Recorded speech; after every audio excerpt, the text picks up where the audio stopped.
नमस्कार, आप देख रहे हैं प्रतिपक्ष संवाद। मैं हूं आपके साथ विनोद जोशी। प्रधानमंत्री नरेंद्र मोदी ने तीसरी बार देश में अपनी सरकार बनाकर मंत्री पद भी बांट दिए हैं। प्रधानमंत्री नरेंद्र मोदी को दुनिया से बधाई मिलने का सिलसिला जारी है।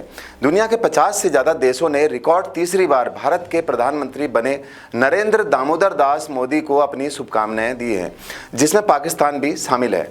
पाकिस्तानी प्रधानमंत्री शहबाज शरीफ और पूर्व प्रधानमंत्री नवाज शरीफ ने चुनाव जीतने पर पीएम मोदी को बधाई दी है। पाकिस्तान ने शुक्रवार को कहा कि वह भारत सहित सभी पड़ोसियों के साथ सहयोगात्मक संबंध और बातचीत के माध्यम से विवादों का समाधान चाहता है।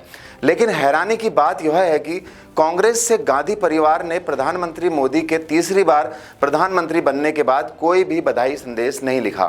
कांग्रेस के मुख्यमंत्री और नेताओं ने तो प्रधानमंत्री नरेंद्र मोदी और उनकी टीम को शुभकामनाएं दी, लेकिन कांग्रेस के प्रमुख नेता सोनिया गांधी, राहुल गांधी और प्रियंका गांधी वाड्रा ने प्रधानमंत्री को शुभकामनाएं तक नहीं दी।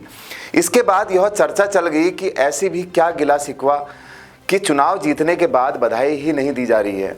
जब रहना एक ही देश में है और प्रधानमंत्री बनने के बाद तो वह सभी का प्रतिनिधित्व करते हैं, तो ऐसे में यह नफरत की भावना क्यों फैलाई जा रही है? जहां एक और 50 से ज़्यादा देश भारत को बधाई दे रहे हैं, तो वहीं गांधी परिवार का बधाई न देना विश्व में क्या संदेश देगा, इस पर भी लोग बात कर रहे हैं।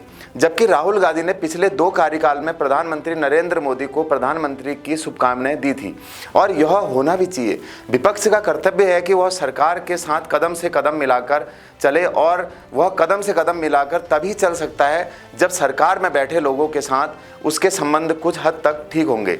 यही लोकतंत्र की खूबसूरती भी है, यही लोकतंत्र की ताकत भी है। आखिर सोनिया गांधी ने बधाई संदेश न देकर क्या संदेश देने की कोशिश की है?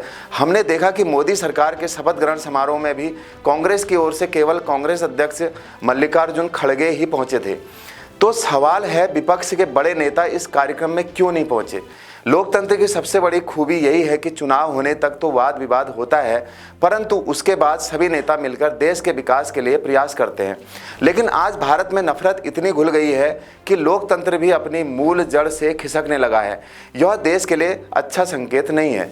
यह उस देश में हो रहा है जहां अटल बिहारी वाजपेयी जैसे नेता को विपक्ष के द्वारा एक सीट वापस देकर उन्हें सत्ता से हटाया गया, तो तब भी उन्होंने नफरत की भावना नहीं फैलाई। उन्होंने उसे वक्त के लिए छोड़ दिया, और अटल बिहारी वाजपेयी अपनी पार्टी के साथ साथ विपक्ष के सभी नेताओं के साथ बैठते थे, साथ में चाय भी पीते थे, खाते भी थे, और यही होना भी चाहिए। अगर आप किसी के सामने कभी भी जाएं तो ऐसी स्थिति ना हो कि उसे वहां से उठना पड़े। गांधी परिवार सरकार बनने से दूर तो लगातार हो ही रही है, लेकिन भारत के संस्कारों से भी दूर हो रही है।